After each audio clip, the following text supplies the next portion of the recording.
Assalamu alaikum wa rahmatullah. Mes chers collègues, la séance est levée. La séance est ouverte.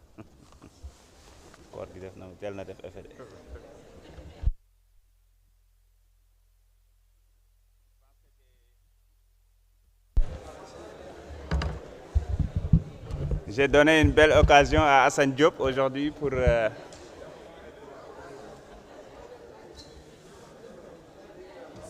Mesdames et messieurs, l'ordre du jour appelle l'examen du projet de loi numéro 04-2025 autorisant le président de la République à ratifier la convention régissant la Commission bancaire de l'Union monétaire ouest-africaine.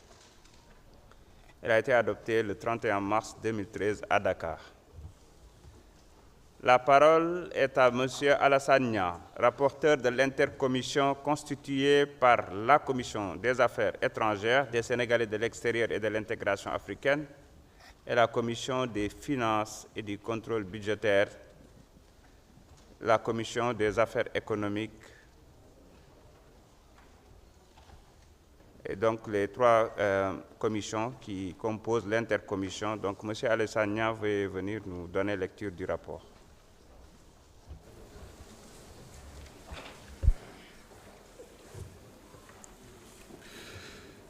Merci beaucoup, Monsieur le Président.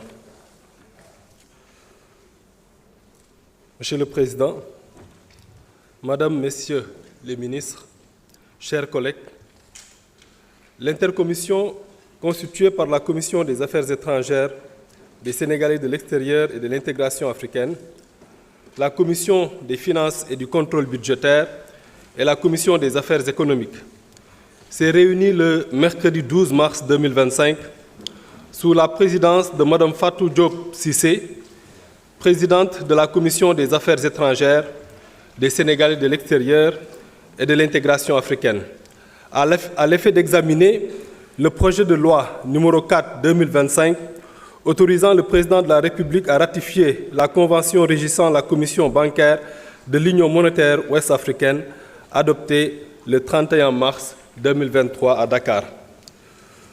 Le gouvernement était représenté par Mme Yassine Fall, ministre de l'Intégration africaine, des Affaires étrangères, et M. Amadou Chérif Diouf, secrétaire d'État auprès du ministre de l'Intégration africaine et des Affaires étrangères, chargé des Sénégalais de l'extérieur, entouré de leurs principaux collaborateurs.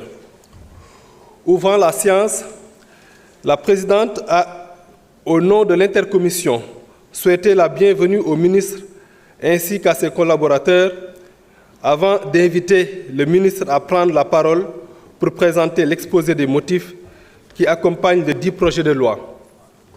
Abordant l'exposé des motifs, le ministre a d'abord rappelé que la Banque centrale des États de l'Afrique de l'Ouest a engagé depuis septembre 2018 un processus de réforme des textes régissant l'activité bancaire au sein des pays membres de l'Union monétaire ouest-africaine, composés du Bénin, du Burkina Faso, de la Côte d'Ivoire, de la Guinée-Bissau, du Mali, du Niger, du Sénégal et du Togo.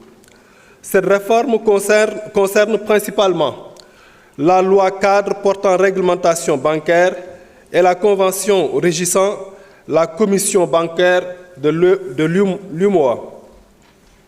Le ministre a ainsi rappelé que la commission bancaire est l'organe de supervision bancaire de l'Union instituée par les États membres du traité de l'UMOA et dont la mission principale est d'exercer une surveillance uniforme à finalité de sécurité et de stabilité de l'activité bancaire, en plus d'une meilleure intégration de l'espace bancaire. La commission est un organe autonome de l'UMOA. En guise de rappel, le ministre a fait noter la convention instituant la commission bancaire a été signée le 24 avril 1990 à Ouagadougou. Elle a été révisée en 2007 à la faveur de la réforme institutionnelle de l'UMOA et de la BCEAO pour tenir compte, entre autres, des évolutions et des exigences du secteur bancaire. En effet, les évolutions du secteur bancaire au plan international justifient parfaitement la décision des pays de l'Union d'adapter le dispositif de supervision de l'UEMOA aux normes internationales, notamment celles relatives à la résolution des situations de crise dans l'activité bancaire. Elle est rendue nécessaire par la démarche adoptée dans le cadre de la révision de la loi portant réglementation bancaire, qui a conduit l'édiction d'un seul acte juridique couvrant l'ensemble des aspects relatifs au statut des établissements assujettis, à savoir l'agrément, le régime de contrôle applicable et le retrait de l'agrément. Ainsi, la nouvelle convention régissant la commission bancaire de l'UEMOA s'inscrit dans le cadre de cette dynamique de réforme des textes organisant l'activité bancaire. Elle est structurée autour d'un instrument principal et d'une annexe qui en est une partie intégrante. Au terme des dispositions de la nouvelle convention, la commission bancaire est chargée de veiller à la solidité et à la sécurité du système bancaire de l'UEMOA à travers notamment la supervision des établissements assujettis ainsi que leur résolution. Veiller à la protection des déposants. Contribuer au maintien de la stabilité du système financier de l'UEMOA. Quant à l'annexe unique de la nouvelle convention, elle régit le fonctionnement de la commission bancaire composée de deux instances décisionnelles, à savoir le collège de supervision et le collège de résolution. Abordant les innovations apportées au fonctionnement de la commission bancaire, le ministre a indiqué notamment la modification de la procédure de désignation des membres du collège de supervision représentant les États membres, l'augmentation du nombre de membres du collège de résolution nommé par le Conseil des ministres de l'UEMOA, l'institution d'une session plénière conjointe des deux collèges pour statuer sur des matières d'intérêt commun, notamment l'adoption des actes réglementaires relevant de la compétence de la commission bancaire de l'UEMOA. La précision des situations et de procédures permettant de mettre fin au mandat ou de remplacer un membre de la commission bancaire. L'indication formelle de l'indépendance de la commission bancaire, de ses membres ainsi que des personnes qui concourent à son fonctionnement vis-à-vis des États membres.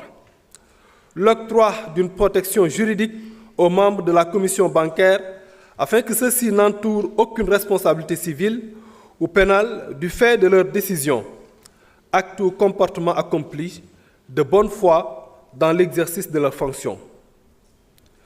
Le ministre a aussi relevé que les décisions de la Commission sont susceptibles de recours devant le Conseil des ministres de l'UEMOA, qui apprécie, en dernier ressort,